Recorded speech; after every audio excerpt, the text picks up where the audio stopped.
णमूलोऽय सव्यसाहुणम् मोक्षमार्गस्य नेतारं भेत्तारं कर्म भूभृतां ज्ञातारं विश्वतत्त्वानां वन्दे तद्गुणलब्धये।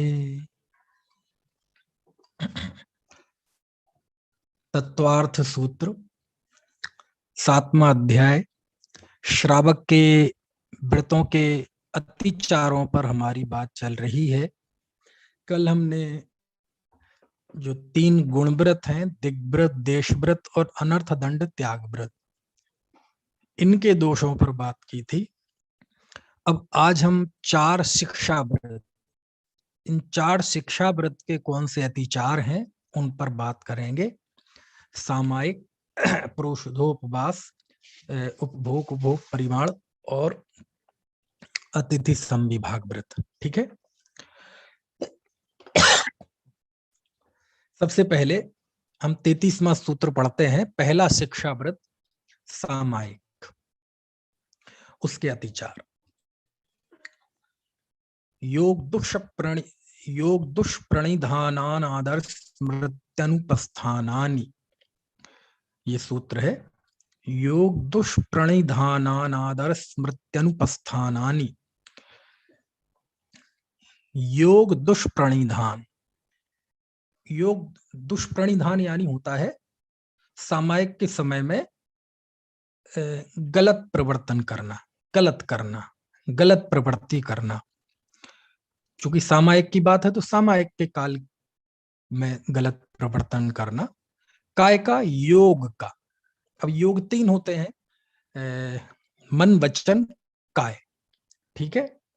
तो मन दुष्प्रणिधान, वचन दुष्प्रणिधान और काय दुष्प्रणिधान, तो ये 3 योग दुष्प्रणिधान में 3 देखिए आप, मन, वचन, काय। मन दुष्प्रणिधान, वचन दुष्प्रणिधान और काय दुष्प्रणिधान। चौथा है अनादर। अनादर किसका? सामायिक का, क्योंकि सामायिक के अतिचारों की बात चल रही है ना। और 5वां है स्मृत्युनुपस्थान, है ना, कि सामायिक में यदि हम कोई पाठ वगैरह करते हैं तो वो भूल जाना, है ना। कई बार सामायिक करते करते एकदम ऐसी गफलत की स्थिति में आना कि पाठ याद नहीं हो रहा, या हम क्या विचार कर रहे थे वो ही भूल जाए, तो वो। तो ये 5 सामायिक के अतिचार हैं। अब देखो जरा संक्षेप में एक एक का स्वरूप देखते हैं। सबसे पहला मन दुष्प्रणिधान, यानी सामायिक में मन नहीं लगना, मन में दुष्प्रवृत्ति चलते रहना। और स्वाभाविक है ये मन है, ये मन या तो सामायिक में लगेगा या कहीं ना कहीं दुनिया के कार्यों में लगेगा, है ना।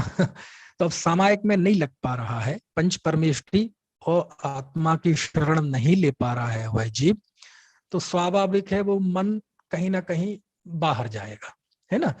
क्योंकि सामायिक में या तो वह जीव, है ना, आत्मा के समीप जाने का प्रयत्न करे, है ना, और वहां नहीं जा पाए तो पंच परमेष्ठी का स्मरण करे, है ना, गाथा सूत्रों का स्मरण करे, है ना, और पाठ तो है ही।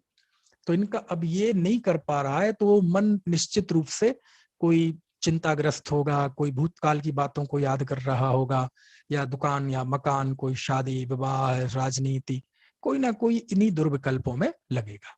तो वो है मन दुष्प्रणिधान। ठीक है। फिर है वचन दुष्प्रणिधान। अब सामायिक काल में तो वो अकेला है, तो किसी से बातचीत तो कर नहीं रहा है, कोई फोन तो पे तो बात कर नहीं रहा है, लेकिन उस समय क्या करता है, सामायिक के दौरान सामायिक पाठ आदि पढ़ता है ना। तो उसका अशुद्ध उच्चारण करना, ठीक है, अशुद्ध उच्चारण करना, और बस ऐसे ही कर रहा है, उसका उसे ज्ञान नहीं है, बोले जा रहा है, अशुद्ध बोल रहा है। तो इस तरह का जब सामायिक में होता है तो वो वचन दुष्प्रणिधान कहलाता है। ठीक है। तो ऐसा वो ज्ञानी धर्मात्मा ऐसा करता नहीं है, लेकिन ये तो किसकी बात है, ये अतिचार है ना। तो अतिचार तो मैंने आपको बताया था, अतिचार तो क्वचित कदाचित होते हैं। क्वचित कदाचित यानी कभी किसी काल में होते हैं, कोई भूल से, है ना, हो जाए किसी, है ना, उदय वश, तो कहते हैं वो कदाचित हो जाती है ऐसी स्थिति। फिर तीसरा लिखा यहाँ काय दुष्प्रणिधान। ये काय दुष्प्रणिधान क्या होता है कि मन वचन काय की जो सामायिक में शरीर को स्थिर रखा जाता है। कैसा स्थिर रखा जाता है? बिल्कुल जो भी आपको आसन लगे, है ना, सुखासन, पद्मासन, इसमें बैठ के बिल्कुल शरीर को स्थिर रखा जाता है। ठीक है। और यदि आप स्थिर नहीं रख पा रहे हैं, हिला रहे हैं, डुला रहे हैं, ये कर रहे हैं, ये कर रहे हैं, है ना, आड़े टेढ़े हो रहे हैं, गर्दन मोड़ रहे हैं, पीछे कर रहे हैं, आगे कर रहे हैं, तो जब इस तरह की जो शरीर की स्थिति बनती है तो ये कहलाती है काय दुष्प्रणिधान। ठीक है। क्योंकि सामायिक का जो काल है, आपको बताया था मैंने जब सामायिक की बात आई थी, कि जो सामायिक धर्म है, 12 व्रतों में सामायिक व्रत है, ये बहुत उत्कृष्ट व्रत है। शास्त्रों में सामायिक का बड़ा बहुमान किया है, बहुत महत्व बताया है। और सामायिक के काल में गृहस्थ को भी मुनि जैसा माना गया है। सामय्यम्मी दुकदे समणो एव सावड़ो हवदि जम्हा एदेड़ कारणेण दु बहसो सामाय्यम कुज्ज, ऐसा शास्त्र में लिखा। और मूलाचार की गाथा मैंने बोली है ये, कि आचार्य देव मुनियों को ये कह रहे हैं कि सुनो मुनियों, सुनो संतो, कि सामय्यम्मी दुकदे सावड़ो सावगो हवदि जम्हा, कि सामायिक में स्थिर होता हुआ श्रावक भी श्रवण हो जाता है। तो इसलिए हे साधुओं, इस कारण से तुम बहुत सामायिक करो। यानी सामायिक का तो इतना बहुमान है कि सामायिक करते हुए ग्रस्त भी मुनि हो जाता है। समझ में है ना? क्यों? क्योंकि जैसे मुनि आजीवन के लिए विषय काषाय आरंभ विग्रह का त्याग करते हैं, ऐसे ही वो इस सामायिक में रत जीव उतनी देर के लिए समस्त विषय कषाय आरंभ परिग्रह का त्याग करता है। तो आप समझ लो कितनी उत्कृष्ट अवस्था है सामायिक की, मुनि जैसा हो जाता है वो। घर में आग लग जाए, कुछ भी हो जाए, वो वहां से हिलेगा नहीं, क्योंकि समस्त प्रकार से विषय कषाय आरंभ राग द्वेष को छोड़ता है वो वहां उस समय, है ना। और क्या कहते हैं, वहां उसके जो तीसरी कषाय है ना, अनंतानुबंधी और अप्रत्याख्यानावरण, तो उसके है नहीं, प्रत्याख्यानावरण कर्म का उदय है। लेकिन वो इतना मंद उदय है, इतना मंद उदय है कि वो जो वस्त्र रहते हैं ना उसके शरीर पे, तो आचार्य समंत भद्र देव ने लिखा है 102वें नंबर के श्लोक में रत्नकर्ण श्रावकाचार में, कि उस समय उसके वस्त्र परि परि उपसर्ग जैसे हैं, कि जैसे किसी मुनि पे उपसर्ग कर दिया हो, है ना, और उनके ऊपर वस्त्र पटक दिए हो किसी उपसर्ग करने वाले ने, तो उस समय उस गृहस्थ के शरीर के ऊपर वस्त्र उपसर्ग की तरह होते हैं, है ना। तो आप समझ सकते हैं कि इसकी कितनी पवित्रता है। लेकिन उसमें वह अशुद्ध उच्चारण करता है ना, काय में चेष्टाएं करता है, हलन चलन करता है ना, और मन नहीं लगाता। तो ये तीनों ही मिलकर कहलाते हैं योग दुष्प्रणिधान। मन दुष्प्रणिधान, वचन दुष्प्रणिधान और काय दुष्प्रणिधान। ठीक है। फिर चौथा है अनादर। सामायिक वह जीव कर तो रहा है, रोज करता है, उत्साह से करता है, मन से करता है, लेकिन कभी किसी जीव के कदाचित उत्साह ना आ पाए। अब उत्साह क्यों नहीं आ रहा? तो हो सकता है कोई कारण हो, शरीर में कोई वेदना हो, कोई बहुत बड़ी चिंता हो, कुछ भी हो सकता है, ग्रस्त है ना वो। तो जो भी होगा, तो उसका उत्साह नहीं हो पा रहा है, उत्साह नहीं बन पा रहा, मन में उमंग नहीं आ रही है, तो ये भी एक अतिचार माना है। क्यों?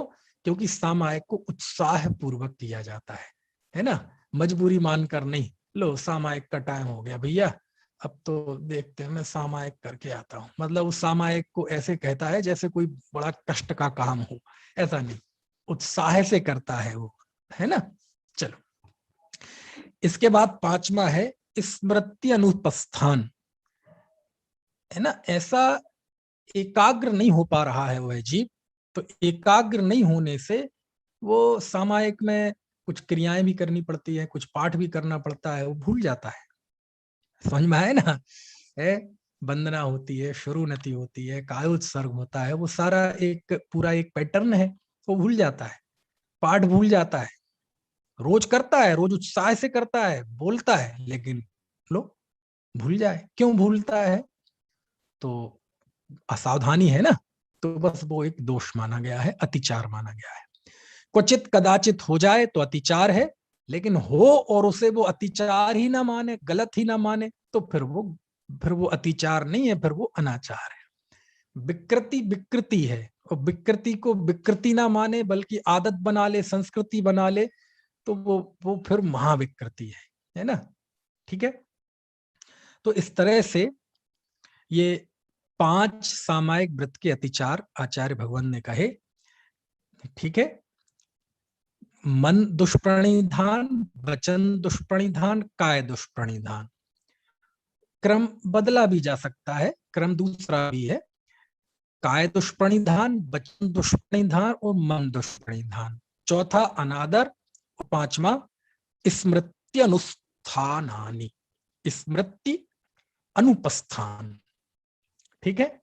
चलो, तो 33वां सूत्र हुआ, इसको एक बार इसका वांचन करते हैं। योग दुष्प्रणिधानानादर स्मृत्यनुपस्थानानि। चलो, अब इसके बाद अगला व्रत है प्रोषधोपवास। अब प्रोषधोपवास क्या है, तो उसको देखते हैं जरा। प्रोषधोपवास व्रत के अतिचार। अप्रत्यवेक्षता प्रमार्जितोत्सर्गादान संस्तरोपक्रमणानादर स्मृत्यनुपस्थानानि। अप्रत्यवेक्षता प्रमार्जितोत्सर्गादान संस्तरोपक्रमणानादर स्मृत्युनुपस्थानानि। चलिए, इसमें लिखते हैं आचार्य, अप्रत्यवेक्षित, अप्रमार्जित उत्सर्ग। ये एक शब्द आपको दिख रहा होगा, अप्रत्यवेक्षता प्रमार्जितोत्सर्ग। ठीक है। ये उत्सर्ग क्या होता है? उत्सर्ग मतलब समझ लो, जमीन पर जो हम मलमूत्र वगैरह का त्याग करते हैं ना, तो वही कहलाता है उत्सर्ग। मैंने मलमूत्र का त्याग, उसे ही कहते हैं उत्सर्ग यहाँ। तो उत्सर्ग। फिर अगला शब्द है इसके बाद आदान। आदान यानी कोई चीज लेना। ठीक है। दान मतलब देना और आदान मतलब लेना। तो मलमूत्र आदि का त्याग करना, मल का, मूत्र का, कफ का, है ना, श्लेष्म का, ये सब। दूसरा कोई चीज लेना, आदान। और तीसरा लिखा संस्तर। संस्तर यानी जो हम भूमि पर जो सोने के वो बिछाते हैं ना, बिस्तर वगैरह, तो वो कहलाता है आसन, ये संस्तर। तो उत्सर्ग, आदान और संस्तर। ठीक है। तो इनका क्या करना? अप्रत्यवेक्षित, अप्रमार्जित। क्या मतलब हुआ कि अप्रत्यवेक्षित, अप्रमार्जित भूमि पर उत्सर्ग। ये अप्रत्यवेक्षित और अप्रमार्जित। अप्रत्यवेक्षित का होता है बिना देखे हुए, और अप्रमार्जित यानी बिना शोधे हुए। तो अप्रत्यवेक्षित यानी बिना देखे, अप्रमार्जित यानी बिना शोधे हुए भूमि पर उत्सर्ग। तो पहला पूरा शब्द क्या बन गया? अप्रत्यवेक्षित, अप्रमार्जित उत्सर्ग। तो क्या अर्थ हुआ इसका? बिना देखे, बिना शोधे भूमि पर मल मूत्र आदि का त्याग। दूसरा अप्रत्यवेक्षित, अप्रमार्जित आदान, यानी बिना देखे हुए, बिना शोधे हुई वस्तुओं को लेना। ठीक है। आपको शब्दों में कनेक्शन समझ में आ रहा है? अप्रत्यवेक्षित यानी बिना देखे हुई, अप्रमार्जित यानी बिना शोधी हुई, उत्सर्ग यानी वस्तु का त्याग करना, यानी बिना देखे और बिना शोधे मल मूत्र आदि का त्याग करना। दूसरा अप्रत्यवेक्षित, अप्रमार्जित आदान, बिना देखे बिना शोधे वस्तु को लेना। ठीक है। फिर तीसरा है संस्थोपक्रमण, अप्रत्यवेक्षित अप्रमार्जित संस्तर का उपक्रमण। संस्तर का उपक्रमण मतलब बिना देखे और बिना शोधे अपना जो आसन वगैरह है, बिस्तर वगैरह है, उसको फैलाना, बिछाना। ये 3 हो गए। फिर चौथा, यहां चौथा और पांचवा वही है जो पिछले इसमें थे, अनादर और स्मृति अनुपस्थापन। वहां भी जो अनादर का अर्थ था, यहां भी वही है, बस आधार बदल गया। वहां सामायिक का अनादर था, यहां प्रोषधोपवास व्रत का अनादर है। और वहां सामायिक में पाठ आदि का भूलना था, यहां प्रोषधोपवास में किए जाने वाले कार्यों को भूलना है। चलो, तो ये 5 हो गए। बिना देखे बिना शोधे हुए मलमूत्र का त्याग करना, बिना देखे बिना शोधे वस्तु को लेना, बिना देखे बिना शोधे संस्तर को बिछाना, अनादर और स्मृति अनुस्थापन, ये 5 इसके अतिचार है। ये किस व्रत के अतिचारों पर बात चल रही है? ये प्रोषधोपवास व्रत की बात चल रही है, उसके अतिचारों की बात चल रही है। देखो, चला देखते हैं, इसका स्वरूप देखते हैं। सबसे पहला है अप्रत्यवेक्षित अप्रमार्जित उत्सर्ग। बिना देखे बिना शोधे हुए मलमूत्र का त्याग करना। तो मलमूत्र का त्याग करने के पहले भी उसको शोधना पड़ता है। अरे, मलमूत्र का शोधन नहीं, जिस स्थान पर उसको त्याग कर रहे हैं उस स्थान की बात है, कि उस स्थान को देखकर, और देखना ही नहीं, आखिरकार देखने के बाद शोध कर, यदि वो जगह जीव जंतु है तो उस स्थान पे ना करे, और यदि करे और बिना उन्हें कष्ट पहुंचाए हटाया जा सकता है ना, उनकी रक्षा करते हुए किया जा सकता है तो करे, है ना। तो ये, क्योंकि प्रोषधोपवास का जो, अब ये जो आपको इसमें दिख रहा है, पहले इसकी थोड़ी सी भूमिका समझनी पड़ेगी कि दरअसल उपवास होता किस लिए है। उपवास का निश्चय से तो अर्थ है अपने आत्म स्वरूप के समीप जाना, नजदीक जाना, आत्म स्वभाव के नजदीक जाकर ठहरना, वो उपवास है। लेकिन उसके लिए जरूरी है दुर्ध्यान से बचना, है ना, हमारे उपयोग को खाने वाले बाहर के आलंबनों से बचना, विषय कषायों से बचना। तो उसके लिए व्यक्ति उपवास करता है। तो उपवास के जरिए वो 5 इंद्रियों के, है ना, विषयों का त्याग करता है, और घर से दूर धर्मशाला आदि में एकांत स्थान में जाकर वह अपने पूरे पर्व के दिन को बिताता है। और उस दिन मैंने जब इसका स्वरूप आया था तो बताया था पढ़ के, उत्तम उपवास, मध्यम उपवास, जघन्य उपवास, 48 घंटे का होता है उत्तम उपवास। समझ में आया ना, कि वह बिल्कुल एकांत में जाके, है ना, बिल्कुल निवृत्त हो जाता है। तो उस स्थान पर जाके, अब चूंकि उसने उपवास किया है, तो उपवास करने का आशय ये है कि वो साधक है बहुत अच्छा, उस दौरान सब कुछ उसने 5 इंद्रियों के विषयों का त्याग कर दिया है, रुपए पैसे मकान धन जायदाद, है ना, नौकरी खेती बाड़ी, सब व्यापार का त्याग कर दिया है उस तिथि के लिए। यदि उत्तम उपवास है तो 48 घंटे के लिए, यानी अष्टमी है तो सप्तमी की दोपहर से लेके नवमी के दोपहर तक, चतुर्दशी का है तो त्रयोदशी के आधे दिन से लेके पूर्णिमा के अथवा अमावस्या के दोपहर तक, इतना लंबा उपवास होता है, उत्कृष्ट उपवास। तो वह उतने दिन वो दूर ही रहता है, एकांत में रहता है। एकांत में हो सकता साधर्मी हो वहां, क्योंकि एक नहीं कई उपवास करने वाले हो, तो साधर्मियों का संग रहता है।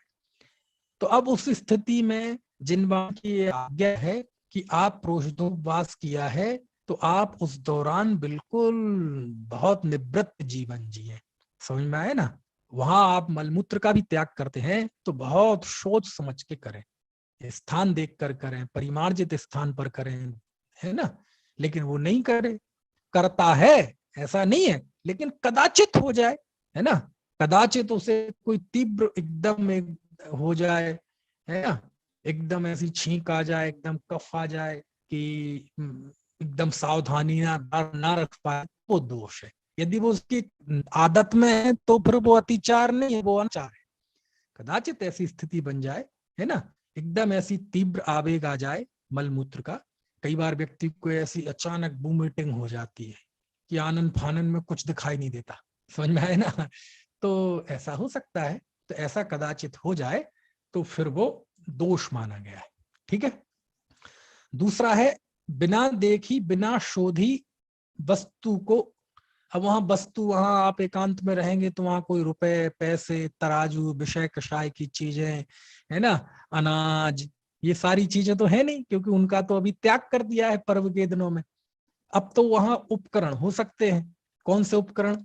मंदिर में होगा तो पूजा के उपकरण हैं, है ना, शास्त्र है, मंदिर की कोई वस्तुएं हैं, चटाई है, पाटा है ना, तो ये उपकरण है, शास्त्र रखने की रहेल है ना, तो ये उपकरण, तो इनको बिना देखे और बिना शोधे लेना, उठाना, है ना। तो कहते नहीं, जब भी देखो तो उसे देख लो, और यदि कोई जीव वगैरह है तो उसे आपके पास जो भी मुलायम सा कॉटन का कपड़ा है उसको हटा दो। ज्यादा जीव राशि है तो उसे रहने दो ऐसा ही, दूसरा कोई ऑप्शन ढूंढो उसका, क्योंकि अब एकदम बहुत सारी चींटियां हैं, कीड़े हैं, आप हटाओगे तो उसमें हिंसा होने का रहता है। तो मतलब कोशिश ऐसी करना कि किसी भी तरह से जीव हिंसा का, है ना, प्रसंग ना बने, है ना। लेकिन फिर भी आनंद फानन में उठा ले तो फिर वो दोष। तीसरा है संस्तरोक्रमण, यानी संस्तर यानी कहलाते हैं आपका जो बिछोना है ना, बिस्तर, वो कहलाता है।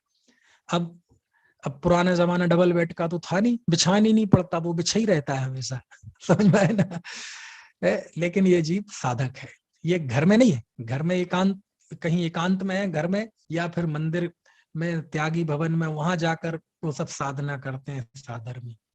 तो वहां सादगी पूर्ण रहती थी पहले, ये सब चीजें, धर्मशालाएं हैं, क्योंकि वो वहां धर्म के लिए आते थे लोग, विषय भोग के लिए नहीं आते थे। तो वहां सादगी पूर्ण रहता था सब, है ना। तो अपने समय पे बिस्तर लगा लेना और उठते ही सुबह बिस्तर पैक कर देना, ठीक है। बैठना तो अपनी चटाई वगैरह बिछाना, है ना। तो ये, तो वो जो वो कहलाता है वो संस्तर लेटने का। तो कैसे करना? तो देखो, कई लोग क्या करते हैं, कोई चीज ऐसी झड़ाते हैं, जैसे चादर है वो बिछानी है, तो ऐसी ली और यूं झड़ा दी बिना देखे जोर से, तो ये प्रमादचर्या है, ये अनर्थ दंड है। समझ में आया ना? आपको झड़ाना ही है ना, तो आप आराम से बाहर ले जाओ, आराम से झड़ाओ देख के, है ना। आपने एकदम जोर से झड़ाया, खूब तेज आवाज आती, कोई जीव होंगे भी तो निपट जाएंगे वो, है ना। तो ऐसे नहीं, बिस्तर है, संस्तर है, उसे देखकर और देखने के बाद उसे शोध कर उसको बिछाते हैं, और ऐसा नहीं करता है कदाचित तो वह फिर दोष माना गया है। और संस्तर मालूम क्या बोलते हैं? संथारा। संस्तर ही संथारा है ना। अपन बोलते हैं ना, संथारा ले लिया सल्लेखना को, तो वो एक प्रतीकात्मक भाषा है कि जब कोई जीव सल्लेखना लेता है तो आखिरी में वो लेटा हुआ रहता है, तो वो जो लेट, वो कहते ना, और आजकल मम्मी की तबीयत कैसी है या पापा की, बोले आजकल तो बिस्तर पे ही है। तो बिस्तर पे होने का मतलब क्या होता है? आप नहीं जाते क्या बिस्तर पे? नहीं, हम भी जाते हैं सोते के लिए, फिर वही क्यों कह रहे हैं कि बिस्तर पे हैं? तो बिस्तर पे ही रहते हैं, कभी उठते ही नहीं, टॉयलेट नहीं जाते। तो हम बिस्तर पे रहने का मतलब ये है कि अब बहुत अशक्त हैं वो, मतलब ज्यादातर लेटे ही रहते हैं, कदाचित ही मजबूरी में उठना पड़े, उनकी हिम्मत नहीं है उठने की, तो उसको कहते हैं हम बिस्तर पे ही है। समझ? ऐसे ही इसी तरह की ये लाक्षणिक भाषा है कि कोई सल्लेख ना रथे तो कहते क्या, ये संस्तर संतारा पे है। तो संतारा मतलब वो सल्लेखना के लिए लेटे हुए, है ना। चलो, चौथा है अनादर। अनादर मतलब उत्साह रहित कार्य करना। अब प्रोष दो पास किया है तो उत्साह नहीं होना, है ना। अरे यार, ले तो लिया है ना, अध्ययन में मन नहीं लगना, ठीक है, भक्ति में मन नहीं लगना, पूजा में मन नहीं लगना, है ना। तो उत्साह नहीं रहता उस जीव को। तो उत्साह नहीं रहता तो काय का साधक है, काय का श्रावक है? अरे उत्साह रहता है रोज, लेकिन कभी कदाचित कोई ऐसी स्थिति बन जाए मनोदशा कि उत्साह ना रहे तो वो दोष लगता है। और आखिरी है आवश्यक कार्य करना भूल जाना। अब श्रावक के आवश्यक कौन कौन से होते हैं? देव पूजा, गुरु उपासना, स्वाध्याय, संयम, तप, दान, जो भी श्रावक के आवश्यक है, षट कर्म है ना, उनको भूल जाना, याद ही नहीं रखना। तो वो बहुत बड़ी मतलब गलती है वो। तो कदाचित हो तो दोष माना गया है, और करे ही ना वो काम तो फिर वो उल्लंघन है उस उपवास का। ठीक है। तो ये 5 अतिचार हुए: अप्रत्यवेक्षित, अप्रमार्जितो उत्सर्ग, आदान, संस्तरोपक्रमण, अनादर और स्मृति अनुस्थापन। ये 5 प्रकार के प्रोषधोपवास के अतिचार है। ठीक है, समझ में आ गई बात? चलो, अब आगे आचार्य ने 35वें सूत्र में जो उपभोग परिभोग परिमाण व्रत के 5 अतिचार बताए हैं वो हम पढ़ते हैं। सचित्त संबंध समृषाभिषुवदुष्पक्वाहारा।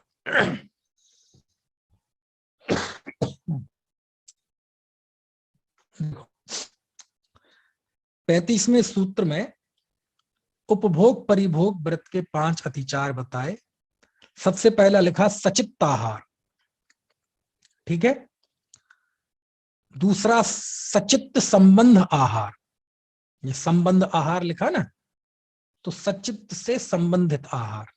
तीसरा सचित्त सम्मिश्र आहार, सचित्ताहार, संबंध आहार और सम्मिश्र आहार। ठीक है, बताते हैं अभी एक एक का स्वरूप। फिर लिखा अभिशव अभिशव आहार। अभी अभिशव क्या होता है वो अभी बताएंगे। और फिर लिखा दुहपक्व आहार, सचित्त संबंध सम्मिश्राभिशव दुष्पक्वाहारा। सचित्त आहार, संबंध आहार, सम्मिश्र आहार, अभिशव अभिशव आहार और दुहपक्व आहार। देखो इनका विषय देखें अपन, क्या है इसका अर्थ।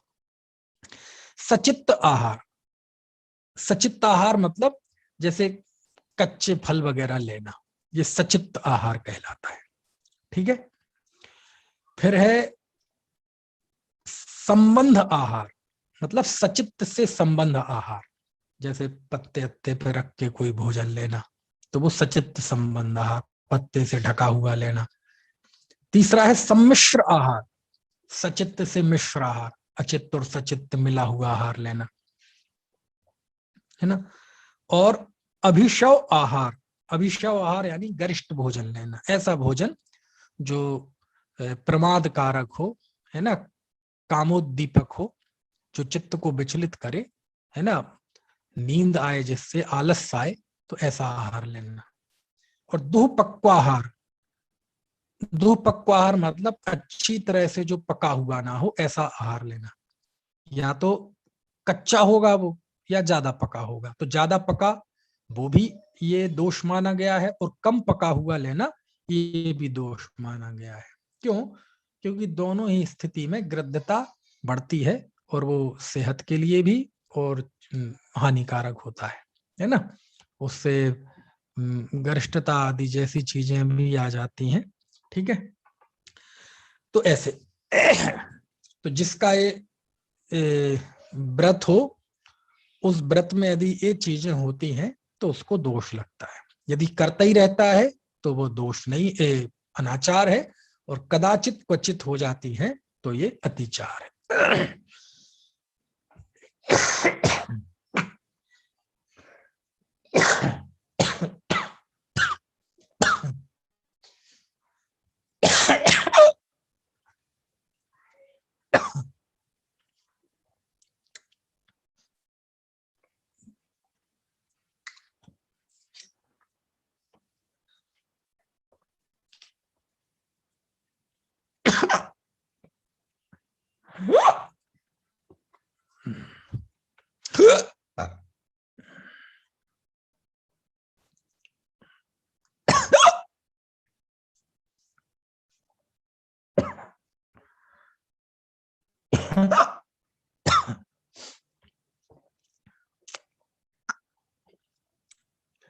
आदरणीय अशोक जी का नुस्खा अपनाता हूं, जीभ वाला।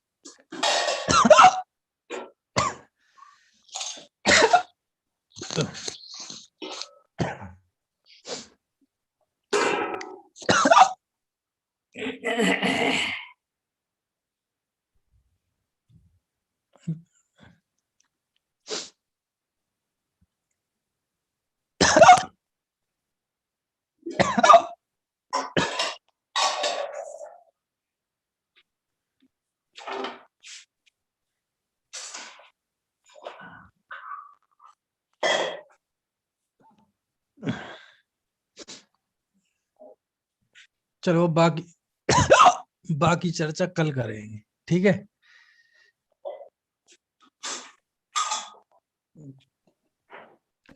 जावाणी के ज्ञान ते तुझे लोकालोक, सोबाणी मस्तक नमो सदा दे तुम।